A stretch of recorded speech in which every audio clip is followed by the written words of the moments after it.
Yakub ini nama lainnya adalah Israel. Kalau dalam bahasa Ibrani, Isra itu hamba, Il itu artinya Tuhan. Jadi kalau Israel itu artinya hamba Tuhan. Kalau dalam bahasa Arab itu Abdullah. Jadi Abdullah itu bahasa Arab, Israel itu bahasa Ibrani.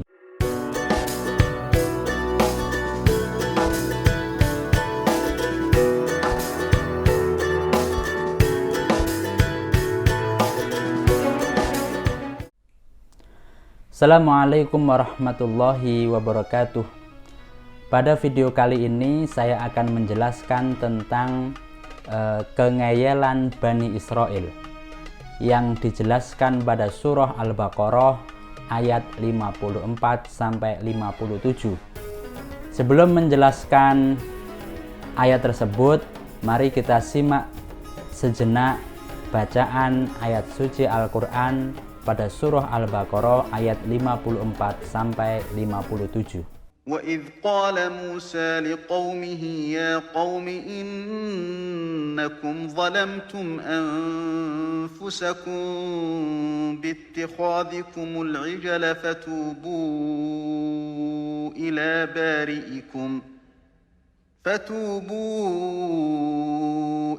بَارِئِكُمْ فَاقْتُلُوا أنفسكم ذلكم خير لكم عند بارئكم فتاب عليكم إنه هو التواب الرحيم وإذ قلتم يا موسى لن نؤمن لك حتى نرى الله جهرة فأخذتكم الصاعقة وأنتم تنظرون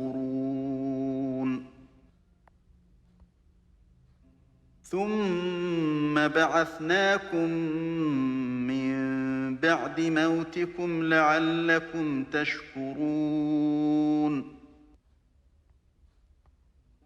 وظللنا عليكم الغمام وأنزلنا عليكم المن والسلوى كلوا من طيبات ما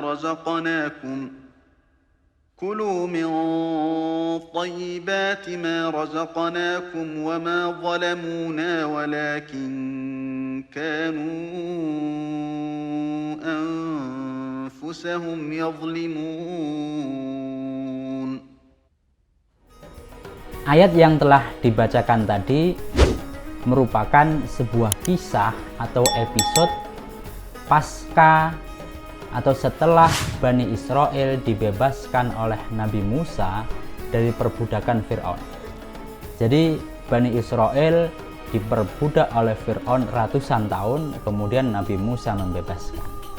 Akan tetapi setelah Nabi Musa membawa Bani Israel itu keluar dari kekangan Fir'aun, Fir'aun tidak kemudian diam saja. Kemudian Fir'aun mengejar, sampailah Nabi Musa ke sebuah lautan, sebagaimana cerita yang mungkin sudah sering kita dengar. Kemudian Nabi Musa diperintahkan untuk memukulkan tongkat ke laut itu sehingga laut itu terbelah. Nabi Musa dan Bani Israel pun dapat menyeberang lautan dengan mudah dan sampai kepada seberang lautan.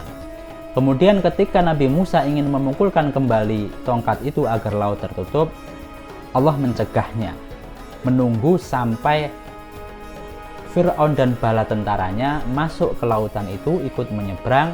Tetapi ketika di tengah-tengah kemudian Nabi Musa diperintahkan untuk memukulkan tongkatnya lagi sehingga lautnya itu tertutup.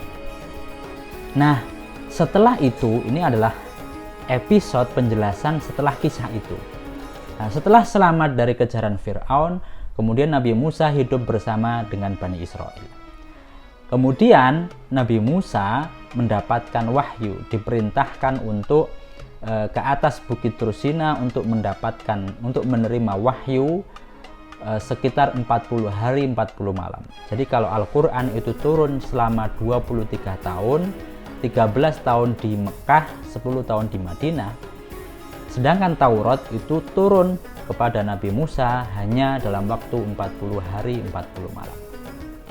Nah, ketika masa Bani Israel ini ditinggal oleh Nabi Musa menerima wahyu di atas bukit Tursina, kemudian Nabi Musa kembali turun ke umatnya di Bani Israel itu, Bani Israel ini sudah melakukan penyelewengan.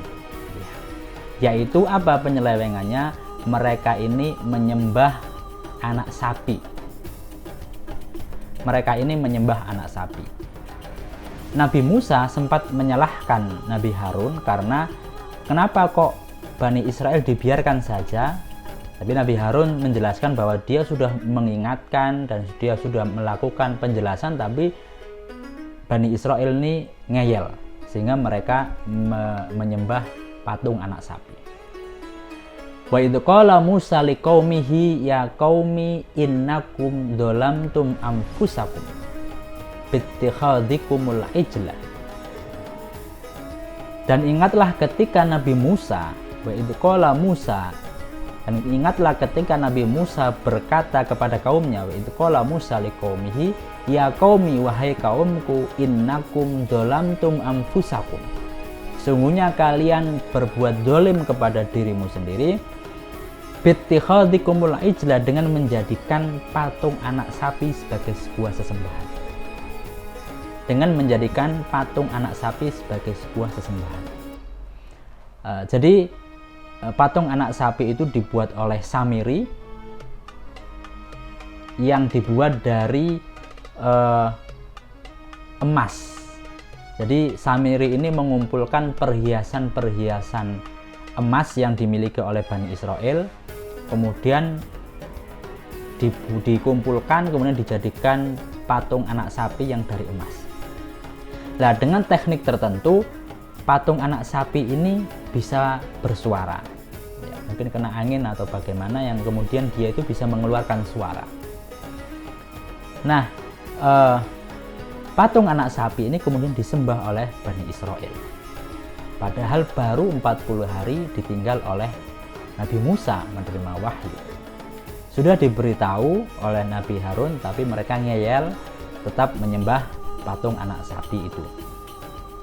Nah, di dalam surah itu dijelaskan innakum dzalamtum anfusakum. Ya. Perbuatan syirik itu disebutkan dalam Al-Quran sebagai sebuah kezaliman. Ya.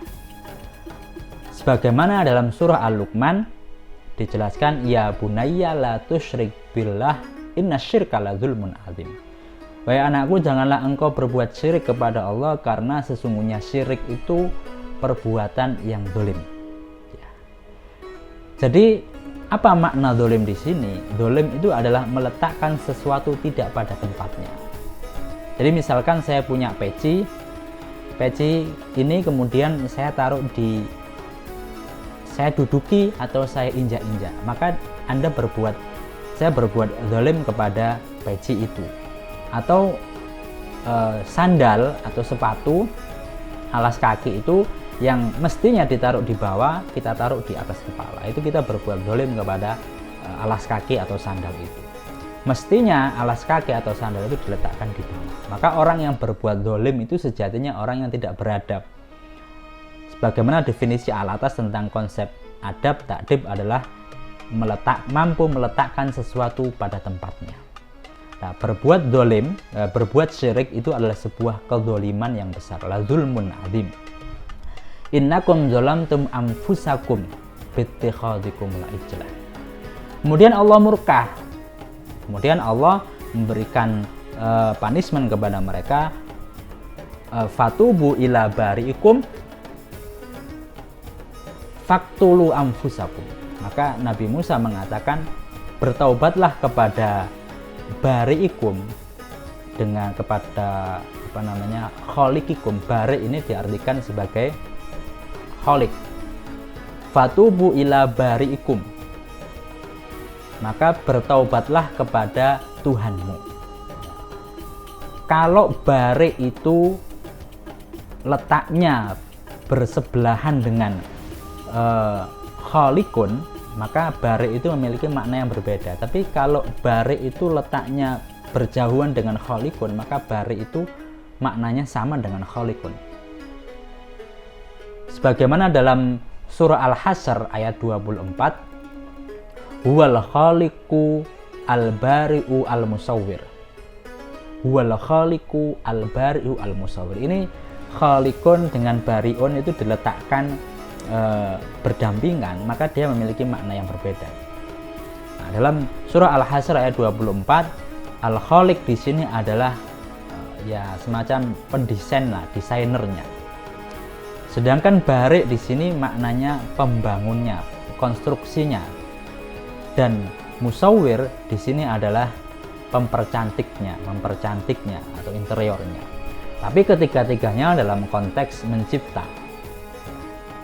Tapi dalam surah Al-Baqarah ayat 54 sampai 57, bari'un ini dimaknai dengan khaliqun. Fatubu ila bari'ikum. Maka bertaubatlah kepada Tuhanmu. Bagaimana cara bertaubatnya? Fatubu ila bari'ikum faktulu anfusakum, dengan cara membunuh diri mereka sendiri. Faktulu anfusakum. Lah, bunuh diri itu kan tidak boleh. Tapi dalam konteks ini perintah Allah. Faktulu anfusakum, maka bunuhlah diri kalian sendiri. Dalam konteks membunuh ini ada 3 penafsiran. Yang pertama adalah membunuh diri sendiri, membunuh diri sendiri. Yang kedua, dari sekian Bani Israel itu tidak semuanya menyembah patung anak sapi. Ada sebagian yang menyembah, ada sebagian yang tidak. Lah, yang tidak menyembah ini disuruh membunuh Bani Israel yang menyembah. Itu penafsiran yang kedua. Sedangkan penafsiran yang ketiga adalah saling membunuh. Mereka diminta untuk saling membunuh. Nah, ketika mereka saling membunuh inilah kemudian Nabi Musa merasa kasihan. Kemudian Nabi Musa minta kepada Allah untuk dicukupkan. Maksudnya dicukupkan, kalau nggak gitulah mati semua. Sehingga tersisalah 70 orang Bani Israel. Faktulu anfusakum dalikum khairul lakum inda bari'ikum fataba alaikum. Baru Allah akan menerima taubat kalian dengan melakukan bunuh diri. Innahu huwat tawwabur rahim. Sungguhnya Allah Maha penerima taubat. Kemudian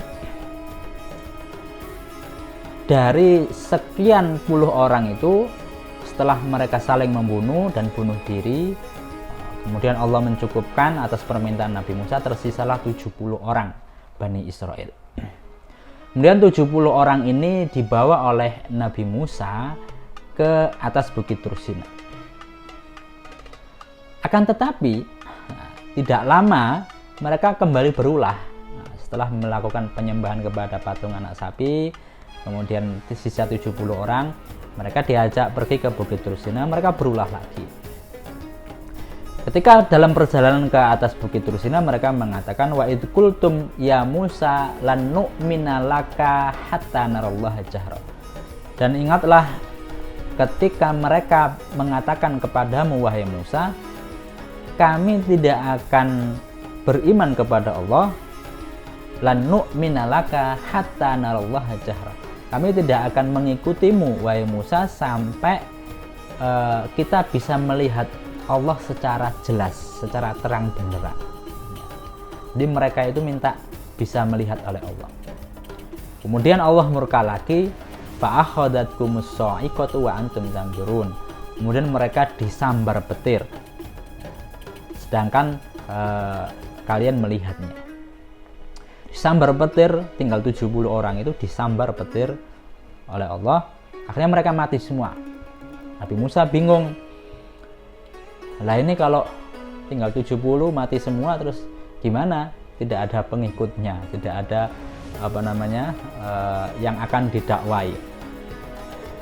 Kemudian Nabi Musa mengadu itu, kemudian Allah membangkitkan kembali Bani Israel yang telah meninggal tadi. Summa ba'atsnakum min ba'di mautikum. Kemudian kami membangkitkan kembali setelah kematian kalian. la'allakum tashkurun, supaya kalian bersyukur. Bani Israel ini tidak hormat kepada Nabi Musa. Nabi Musa itu hanya dipanggil ya Musa, tidak ada ya Nabiullah gitu. Ya Musa. Kemudian mereka juga tidak pandai bersyukur. Mereka dihidupkan kembali supaya bersyukur, tapi nanti mereka tidak bersyukur kepada Allah. Nah, mati ini juga ada beberapa penafsiran. Yang pertama, mati itu ditafsirkan sebagai mati betulan. Yang kedua, itu ditafsirkan pingsan. Jadi kalau yang mengatakan mati betulan itu tidak setuju dengan pingsan. Lah, kalau pingsan kemudian dihidupkan, itu kan nggak dihidupkan. Namanya pingsan kan kemudian sadar. Itu kan tidak kemudian ada ya biasa saja. Nah, ini kan keajaiban dari Allah, orang mati bisa dihidupkan. Berarti itu sebenarnya mati betulan. Sedangkan orang yang pingsan lah, mati itu bisa diartikan pingsan atau tidur. Sebagaimana kita kalau bangun tidur kan alhamdulillahilladzi ahyana ba'dama amatana.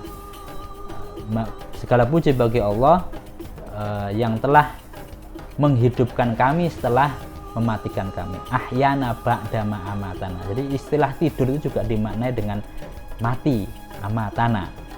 Jadi ini bukan mati betulan tapi pingsan. Nah, ini di beberapa perdebatan tentang tafsir itu. Akan tetapi jelas Bani Israel tidak mampu melihat Allah, sebagaimana Nabi Musa juga waktu itu sebelumnya pernah ingin melihat Allah tetapi tidak mampu untuk melihat Allah. Allah itu la tudrikuhul absar walakin tudrikuhul qulub. Allah itu tidak bisa dilihat oleh mata telanjang tapi bisa dilihat oleh mata hati.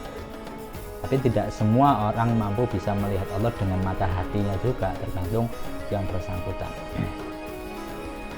Jadi Bani Israel itu dibebaskan oleh Nabi Musa itu untuk dibawa ke tanah yang dijanjikan, yaitu Palestina. Dari Mesir hijrah ke Palestina, yaitu tanah yang dijanjikan. Kalau kita melihat asal usul Bani Israel, maka jadi dari Ibrahim itu Abul Anbiya, punya dua anak, yaitu Ismail dan Ishak. Nah, dari Ishak inilah kemudian Ishak membangun Baitul Maqdis yang kemudian disempurnakan oleh Nabi Sulaiman. Nah, Ishak ini kemudian turun ke Yakub. Nah, dari Yakub inilah kemudian nanti turun keturunan Bani Israel. Yakub ini nama lainnya adalah Israel. Kalau dalam bahasa Ibrani, Isra itu hamba, Il itu artinya Tuhan. Jadi kalau Israel itu artinya hamba Tuhan. Kalau dalam bahasa Arab itu Abdullah. Jadi Abdullah itu bahasa Arab, Israel itu bahasa Ibrani. Jadi kalau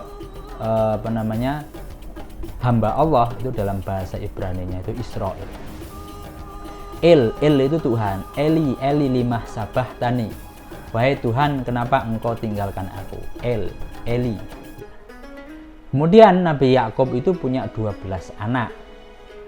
Di antaranya itu adalah Yahuda. Yahuda itu nanti dinisbatkan menjadi Yahudi. Dan anak ke-11 itu Yusuf, anak ke-12 itu Bunyamin. Kemudian Nabi Yusuf sebagaimana cerita yang pernah sering kita dengar, Nabi Yusuf dibuang oleh saudara-saudaranya, tapi kemudian diceritakan kepada ayahnya itu dimakan oleh hewan. Kemudian Nabi Yusuf itu padahal Nabi Yusuf itu dijual, kemudian dibeli oleh seorang pedagang Mesir. Singkat cerita, kemudian Nabi Yusuf menjadi pejabat bendahara di Mesir. Setelah sukses di kota Mesir, kemudian Nabi Yusuf tidak kemudian benci dan dendam kepada saudaranya. Nabi Yusuf mengundang seluruh saudaranya untuk datang ke Mesir, datang ke istana yang dalam sebuah riwayat dijelaskan ada sekitar 70 anak, cucu dan keturunannya dari 12 tadi itu. Lah 400 tahun kemudian setelah Nabi Yusuf itu barulah datang masanya Nabi Musa dan Nabi Harun. Nah, Nabi Musa dan Nabi Harun, ini kengayalan yang ketiga oleh Bani Israel. Nabi Musa dan Nabi Harun ini setelah membebaskan Bani Israel dari kekangan Fir'aun, mereka ingin membawa mereka ke tanah yang dijanjikan, yaitu Palestina. Tetapi Nabi Musa minta kepada mereka dari 12 suku, dari 12 anaknya Yakub tadi, ya, Bani itu kan keturunan, jadi Bani Israel dari keturunan Yakub mestinya. Bani Israel itu artinya keturunan dari Israel. Israel itu adalah Yakub tadi. Kemudian Nabi Musa mengutus 12 salah satu masing-masing dari 12 suku itu untuk pergi ke Palestina untuk ngecek. Karena mereka mau datang ke sana, bagaimana kondisinya untuk survei. Nah, kalau sudah selesai dari sana, langsung pulang ke saya, ke Nabi Musa untuk memberitahu, jangan kemana-mana dulu. Tapi dari 12 itu ternyata yang patuh hanya 2. Yang 10 itu mereka kembali ke kabilah-kabilahnya masing-masing untuk menginfokan. Ternyata kondisi di Palestina tidak aman. Jangan mau disuruh Musa untuk pergi ke sana berperang. Kita nanti enak saja disuruh berperang. Artinya mereka tidak mau diajak ke Palestina karena kondisinya tidak aman. Nah, kemudian mereka mengatakan kepada Nabi Musa, karena sudah tahu bahwa kondisinya Palestina seperti itu dan musuhnya sangat kuat-kuat, mereka mengatakan, idhab anta wa rabbuka faqatila fanahnu huna qa'idun. Pergilah kamu Musa dengan Tuhanmu berperang di sana, fanahnu huna qa'idun, sedangkan kami di sini duduk-duduk. Jadi mereka itu mengatakan kepada Nabi Musa, pergilah kamu Musa beserta Tuhanmu lah. Tuhanmu bukan Tuhan kita. Idhab anta wa rabbuka wa qatila. Jadi Nabi Musa itu disuruh pergi dulu bersama Tuhannya untuk berperang. Nah, nanti kalau sudah menang balik ke sini lagi, beritahu baru kita mau ke sana.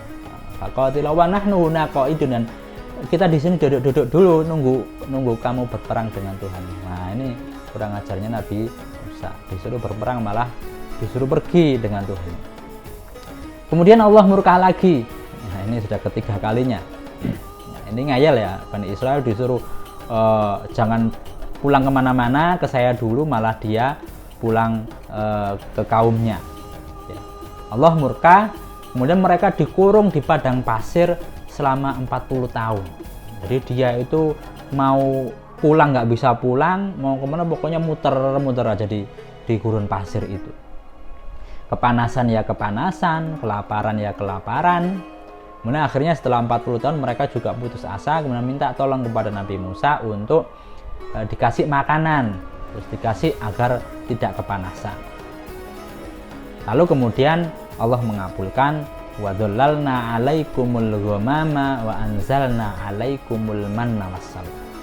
Kemudian mereka didatangkan awan, wa dhallalna 'alaikumul ghamama, didatangkanlah awan supaya tidak kepanasan, wa dhallalna 'alaikumul ghamama wa anzalna 'alaikumul manna wassalwa. Kemudian diturunkan manna wassalwa. Manna itu adalah semacam kayak